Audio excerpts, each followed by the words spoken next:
Durante el año 98 y 99, 4 crímenes conmocionan a Vitoria-Gasteiz. El azcoitiarra Koldo Larrañaga se confiesa autor de 2 de los 4 asesinatos. Si queréis mayor prueba de que él fue el asesino, en cuanto fue detenido, no volvieron a producirse más asesinatos.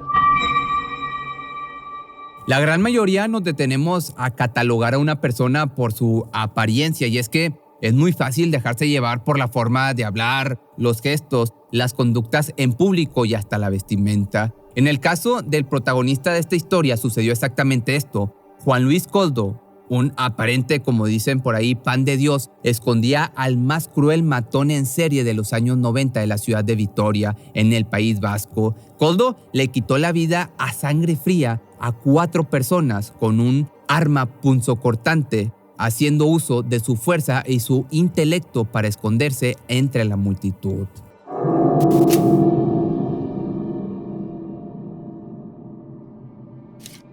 En 1961, en el pueblo vasco de Azkoitia, en medio de una familia devota, nació Juan Luis Larrañaga Aramendi, mejor conocido como Koldo. De niño se crió de la mano de sus 2 hermanos y en especial de su madre, quien era una mujer muy religiosa.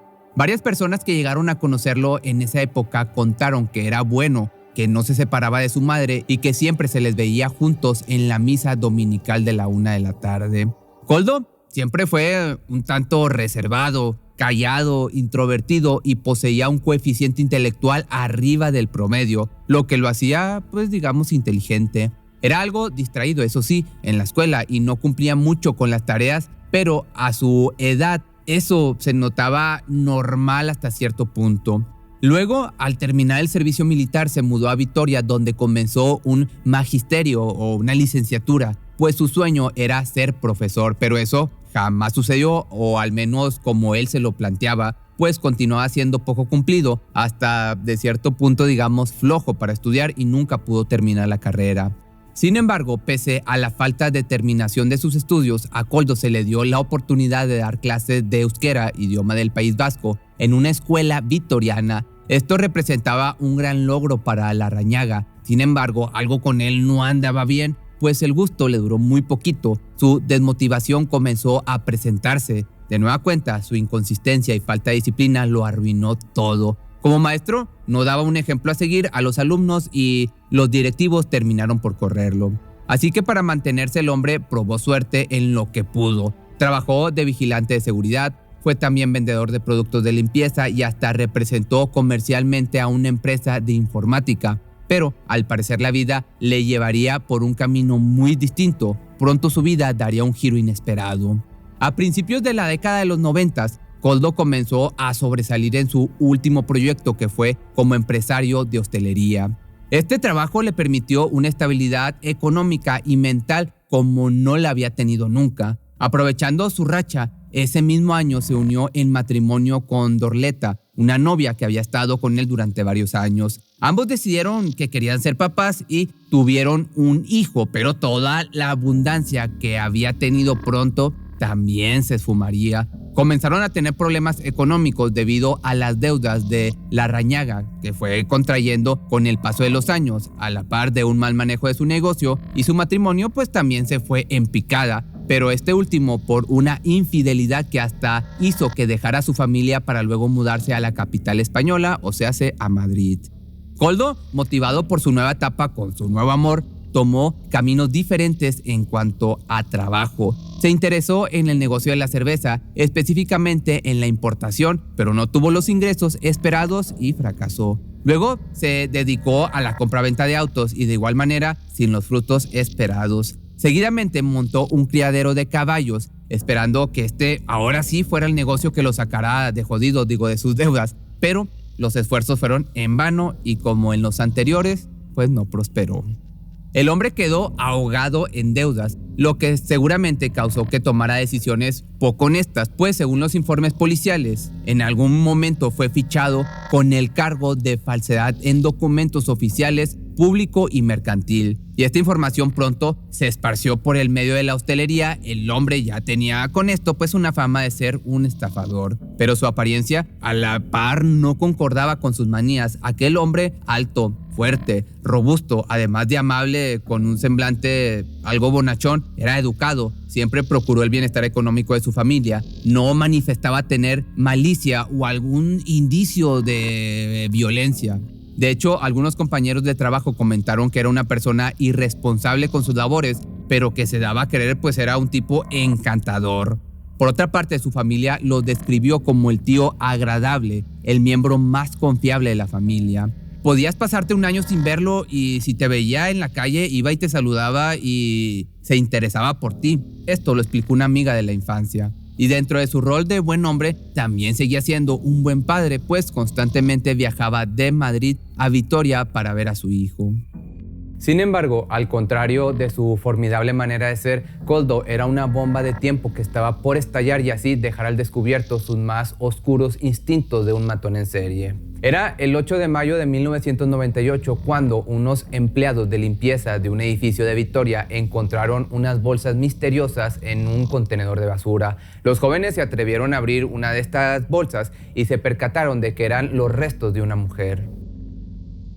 Esther Areitio era su nombre. Esta chica, viuda de 55 años, era profesora de inglés y literal le dieron cuello en su propia casa. La víctima sería hecha en 6 partes, separando la cabeza de su tronco y sus extremidades. Los investigadores pronto se dieron a la tarea de saber cómo es que a esta maestra le había pasado esto tan terrible. Las razones eran sumamente inciertas. Las primeras pistas fueron que la puerta del departamento de la maestra no había sido forzada. Cabe mencionar que ella vivía sola. Entonces se dedujo que ella misma debió haber dejado pasar a su matón, a su agresor. Se presumía que tal vez hasta era conocido de la mujer.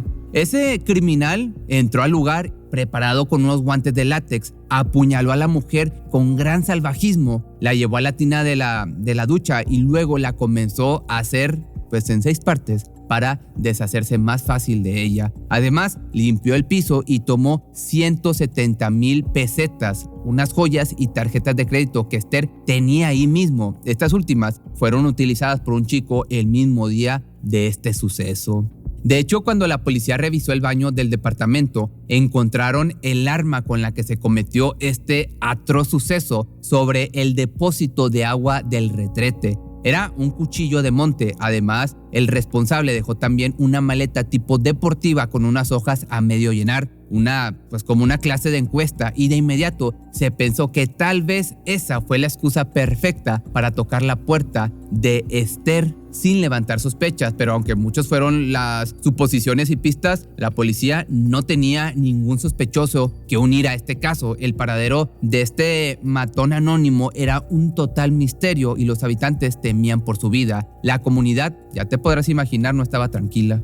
Las investigaciones de igual manera siguieron, pero justamente un mes después, un segundo crimen activó de nuevo la paranoia colectiva de los vitorinos. Pues resulta que un empresario, Acacio Pereira, de 77 años, fue encontrado en su casa sin vida, atado de las manos y en una silla. Tenía el cuerpo casi deshecho de lo que parecieron cuchilladas. El perfil era similar que al de Esther. Era un hombre que vivía solo y que nuevamente había dejado entrar a su verdugo. De nueva cuenta, los detectives que fueron asignados al caso no lograron encontrar pistas que los llevasen con el responsable de haberle quitado la vida a esta persona. En esta ocasión no había ni una sola huella. Así pasaron 2 meses de incertidumbre, sin respuestas, cuando otro suceso sorprendió al rumbo. La víctima fue un empresario de máquinas tragamonedas, Agustín Ruiz.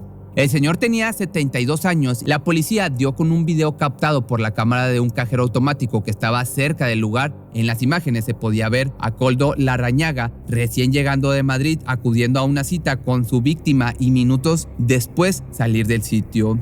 La cita había salido de control por una discusión debido a una deuda que Larrañaga había contraído con Ruiz. Los hombres forcejearon y Koldo terminó por propinarle una tremenda serie de apuñaladas. Luego de quitarle la vida al empresario, el homicida escondió el cuerpo dentro del local, esculcó sus bolsillos y extrajo su cartera, un manojo de llaves y 60,000 pesetas que el occiso ocultaba en una caja de cartón dentro del negocio. Koldo huyó del lugar y se dirigió al bar de un conocido quien le aguardaba con una maleta. Luego entró al baño a limpiar su ropa que estaba manchada de rojo y se dispuso a tomar un cafecito. Ya una vez detenido, este sujeto diría lo siguiente: regresé en autobús a mi casa, me cambié de ropa, preparé la bolsa de viaje y me fui a la estación de autobuses para dirigirme a Madrid. En el trayecto me deshice del destornillador y de la cartera de Agustín tras sacar las 20,000 pesetas, que son 120 euros, que contenía y arrojé ambos objetos a un contenedor. Ya en mi casa me quité la ropa y la metí a la lavadora.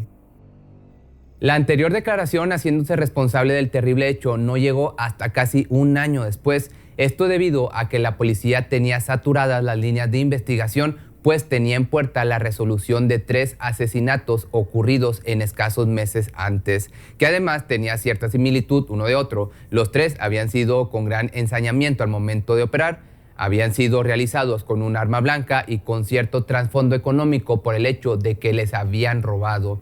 Sin embargo, para la detención formal de algún sospechoso, como hasta la fecha, se requieren pruebas fiables para que pueda proceder.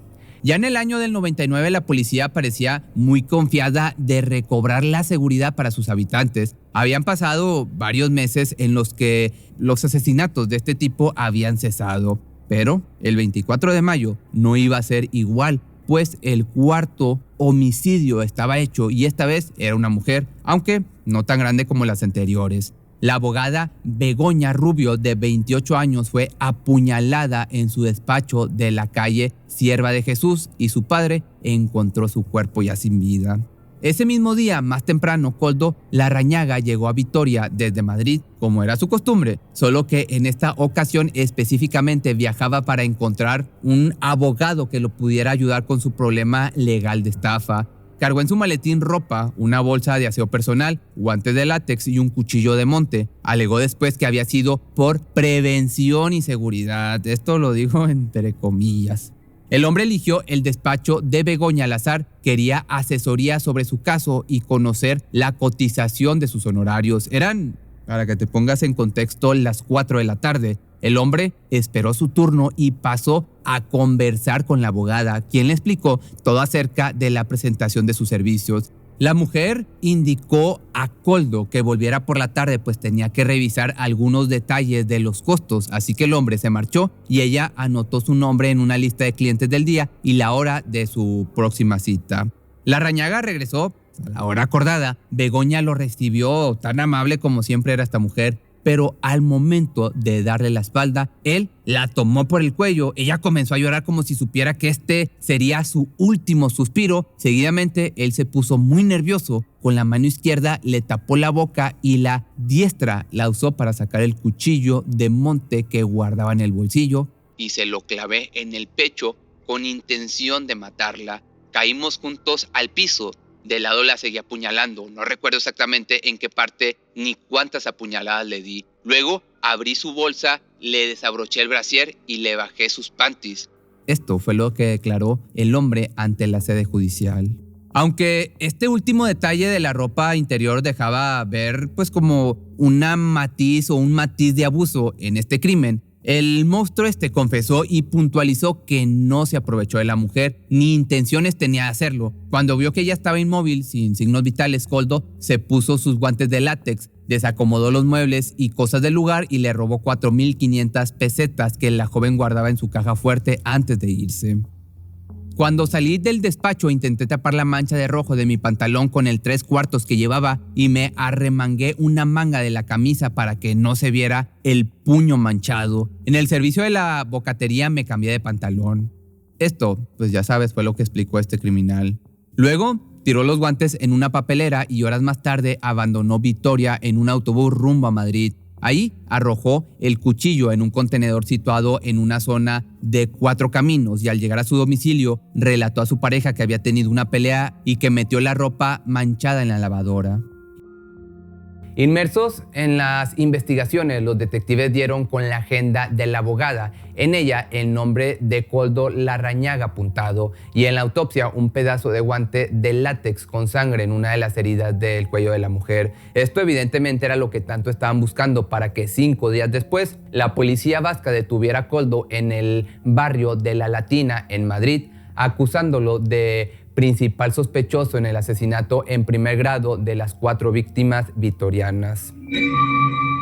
Pero la pregunta era qué habían descubierto los investigadores que relacionaron a Koldo a los 4 crímenes, a los 4 asesinatos. Uno de los detalles que dirigían la atención hacia él era que todas las víctimas eran conocidos o conocidas suyos. Esther fue su vecina de enfrente durante casi 3 años. Además, coincidían en un bar llamado El Androide. Acacio Pereira, por el otro lado, era cliente del restaurante donde Larrañaga era comensal, pues se encontraba muy cerca de la central de autobuses de la capital y al lado de la tienda de armas donde había comprado el cuchillo de monte con el que había hecho todas sus maldades. De igual forma, a Agustín lo conoció como socio comercial. Para su desgracia, las cámaras de la Caja Vital lo habían grabado cuando entró y salió de la cita en la que realizó el homicidio. Y por último, Begoña, quien ese mismo día conoció y quien de cierta manera lo delató por el nombre escrito en su agenda. De esto, sumado el hecho de la sangre en el cuello de la dama, el guante de látex y la herida que Koldo tenía en uno de sus dedos,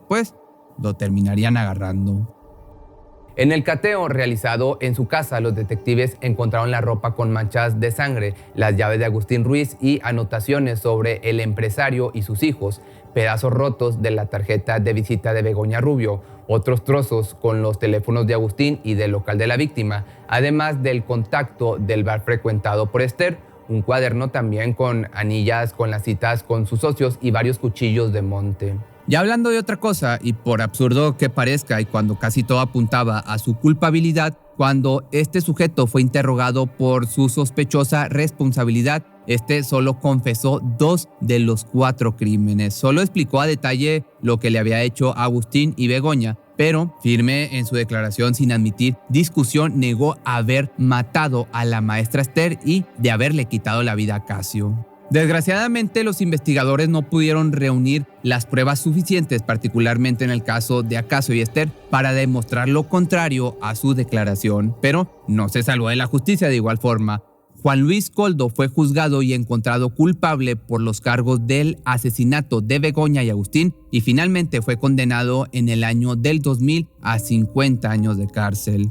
Durante los primeros años como recluso en la prisión, Koldo dirigió el almacén. Aparte, dio clases a los presos y se comportó como toda su vida había hecho, como un, ciudadano modelo. Y luego en el año 2017, la directiva de la penitenciaría le concedió varios permisos, pero ese mismo año sufrió un infarto, lo cual lo colocó como un interno con enfermedad incurable que, como lo indica el artículo 104 de este país, por razones humanitarias y de dignidad personal, atendiendo a la dificultad para delinquir y a su escasa peligrosidad, y amparándose en la concesión del 3er grado, le concedieron, aunque usted no lo crea, la libertad por una afección cardíaca incurable. Se regresó entonces a la ciudad de Azcoitia, regresando a casa de su madre, quien lo recibió a pesar de todo lo que hizo, como si nada hubiera hecho, y ya lo que sigue de su vida fluyó aparentemente normal, a la vez que esperaba por un trasplante de corazón. Pero la espera de su salvación terminó por culminar. Pues al final, la ley divina o el karma hizo que el 27 de enero del año 2021, a causa de los estragos de salud, Koldo terminara por perder la vida. Al final, la muerte de este matón, aunque sí dolorosa, no se compara con la que le propinó a sus 4 víctimas, porque aunque no fue condenado por el crimen de la maestra viuda y el del cordelero, los investigadores están seguros de que él fue el responsable. Actualmente, la justicia para Esther y para Casio es un misterio sin resolver. Pero si te gustó este video, no olvides seguirme en mis redes sociales y nos vemos el día de mañana en un nuevo video. Y no se te olvide seguirme en TikTok, que ahora subo 3 videos todos los días.